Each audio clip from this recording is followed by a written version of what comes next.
Hi and welcome back to Step by Step. This is the last of a series of short videos all about food. Yeah, this video is about when should you feed your fish? Based on what I said, which is feed them once. When should you feed your fish? What foods I would avoid in a biolb and the reasons why. How to feed. So if you've got most people will have a mixed aquarium. How do you make sure that all the fish, all the different species in that aquarium are all getting a reasonable amount of food? So I'll also cover that as well. And how to feed in a way that makes your maintenance of your biolb easier. First question, when should I feed my fish? Now, I think it's safe to say that timing of your fish is not critical at all. But I think it's best to feed them in the morning when you've got the whole day ahead of them, and rather than at night time. Okay, so if you feed them in the morning, then they've got all day then just to sort of peck around and pick up sort of bits. Now, I think what's quite important, really, more than anything, is consistency. Get your fish to know when you're going to feed them or not. Because otherwise, and you see this with new fish, that as soon as they see you, they think they're going to be fed. If you start to do it, on around about a certain time, then they know they will start to learn that is definitely the feeding time, and they'll let you know as well if you're slightly late. By the way, now, if you feed it early in the morning because you've got to go to work or something like that, and in the winter in the UK when it's dark. And you want to keep feeding them early in the morning, whatever time that might be, 6 o'clock, 7 o'clock in the morning, I'll just say. Always turn your aquarium lights on and just leave them 15 minutes. Because what you want to do is you want to make sure that all your fish, I'll say awake, but all your fish are alert to the idea they're going to be fed. So turn your lights on first, give it 15 minutes, and then feed your fish. I'll quickly talk about what feed or food I would avoid. And the instant answer, I think, is avoid feed or food that sinks quickly. Because what's going to happen is, if it sinks too quickly, that a lot of that food is going to get missed by your fish. And it's going to only end up in one place, and that is down in the bottom here. And before you know it, it's going to go into the ceramic media and will become part of the waste. But the other problem with that is, particularly if you have new fish or small fish, those fish will be aware there's a piece of food that they're trying to get to. And it's not unusual for fish to get trapped trying to get food in ceramic media. And a trapped fish, if you don't deal with it or notice it, a trapped fish is often a dead fish. So avoid foods that sink or certainly sink very quickly. In a biolb, I would avoid fast sinking or even sinking food, because I'm going to describe a way that you can get sinking food shortly from stuff that you wouldn't think would sink. I tend to use flakes, and they tend to be normally associated with surface feeding. But I would certainly say surface feed or what I would describe as semi-buoyant food. In other words, it takes a very long time to sink down, and that really gives your fish an opportunity to see that food and to get it before it becomes part of your waste. Tip 3 is avoid what is called spot feeding. Now, what do I mean by spot feeding? That means feeding only in one place within the aquarium, for example on the surface, that's in a biolb. In a large tank you might feed at one end if you like, but in a biolb I'm largely talking about feeding on the surface. Make sure, particularly if you've got other fish as well, but I did mention the example of gourami, because my gouramis that I have all want to feed on the surface, and they can sensitive fish can be sensitive to a fish that's substantially bigger than themselves. An example might be guppies or something.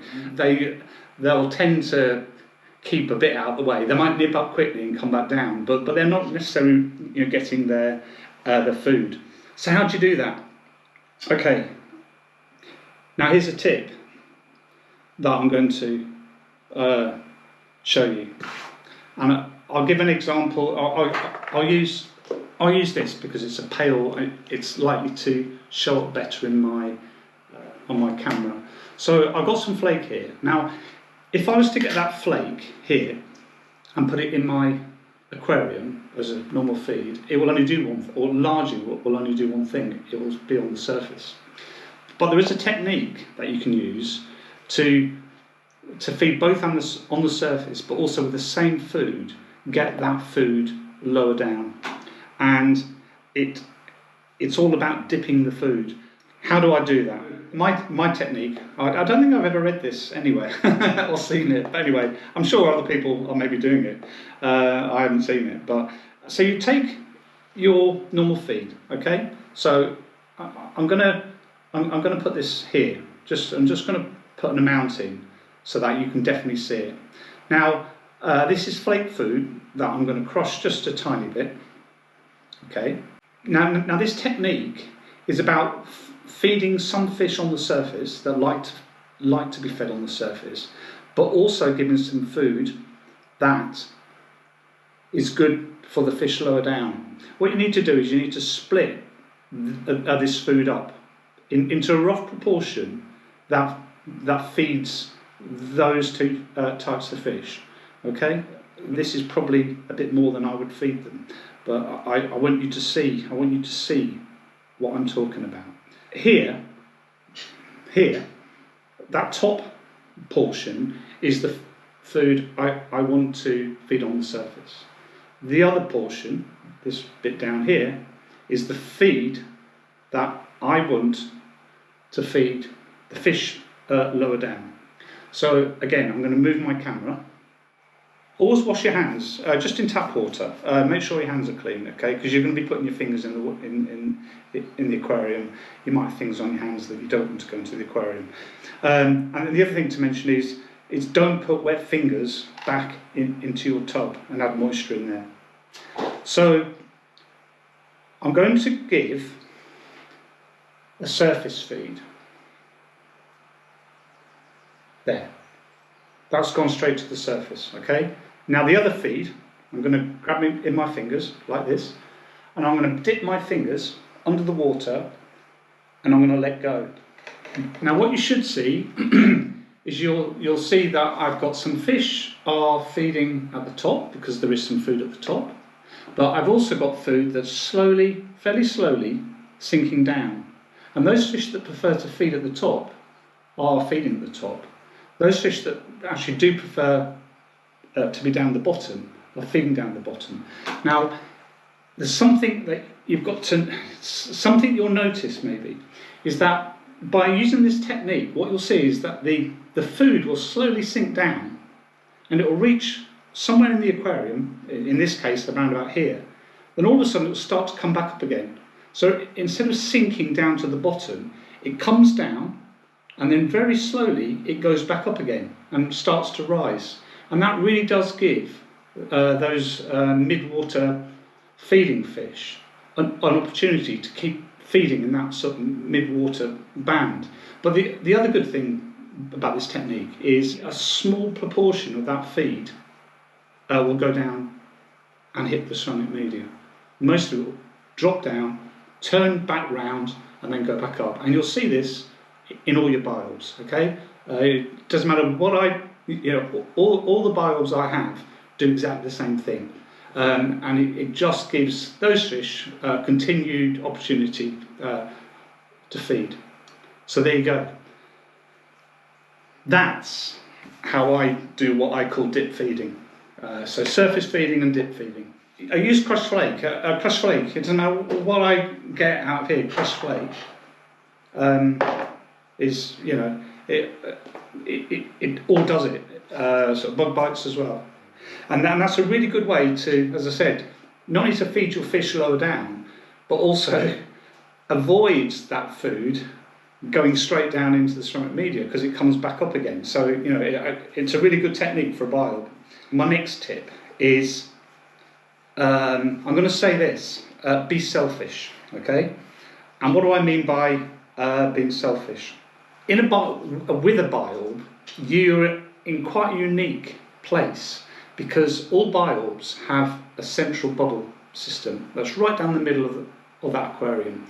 That bubble system can allow you to dictate whereabouts in the aquarium you want the food to go. Now, the best way to explain this is, I'll put the light back on. There.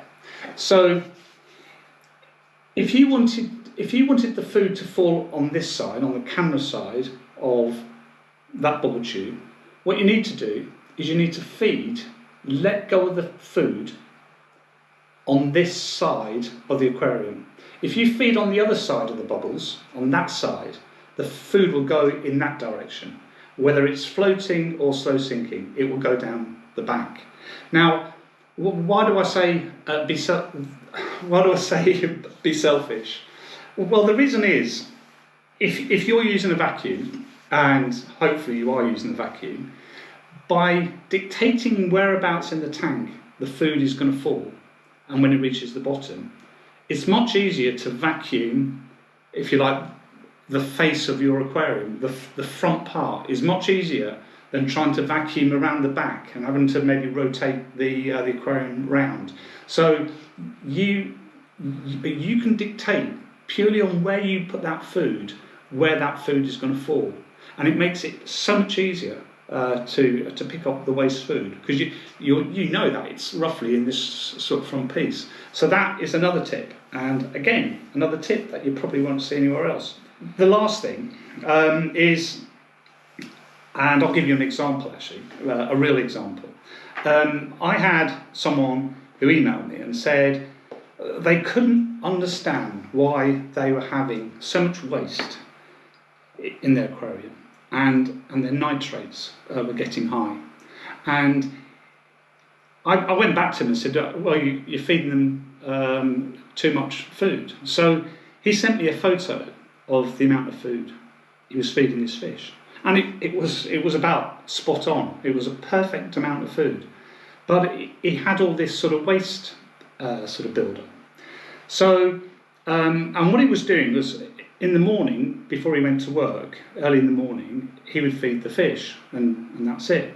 But by the end of the week, the levels were extremely high. And then I said to him, can you just check you're the only person in your household that's feeding your fish? And he said, well, so anyway, he checked. He asked, and the answer was his daughter was also feeding the fish. And what was happening was, he was feeding the fish first thing in the morning. His daughter was coming down, and before she went to school, she was also feeding them as well. So those fish were getting double the amount, and his daughter was slightly overfeeding as well. So his problem was, there was more than one person in the household thought it was their job to feed the aquarium. And I'm sure it's not the first time, but that's what the problem was. And really, that is the tip. Make sure there's only one person in the household that's feeding the fish, because otherwise there will be no discussion between people, and someone will feed them in the morning and another person will think, oh, I'm just going to give the fish a bit of food. Just dictate that one person does it. That's the easiest way. And if you've got a daughter or a son or whatever who loves feeding the fish, give them that role. Stop doing it yourself. Let them do the fish. Teach them how to do it, and let them do it. So there you go. So that's the last tip. Only one person per household. Well, I hope you found that useful. As I said, I've given you some tips on different ways you can feed in a way that sort of suit the very idea that you have a biorb, and to make sure that you can use what normally you'd think of as a floating food to actually feed a whole range of fish, including bottom feeders as well, and make sure that your bully fish or whatever is feeding maybe where they prefer to feed, up on the top. That's certainly what I do for my gourami. He's more than happy, and the others are all happy as well, because other food falls down to where they're feeding. So yeah, I hope you found that interesting. I hope you found that useful. I hope those tips are new to you and you didn't know them. So there you go. Thanks for watching. Thanks for subscribing.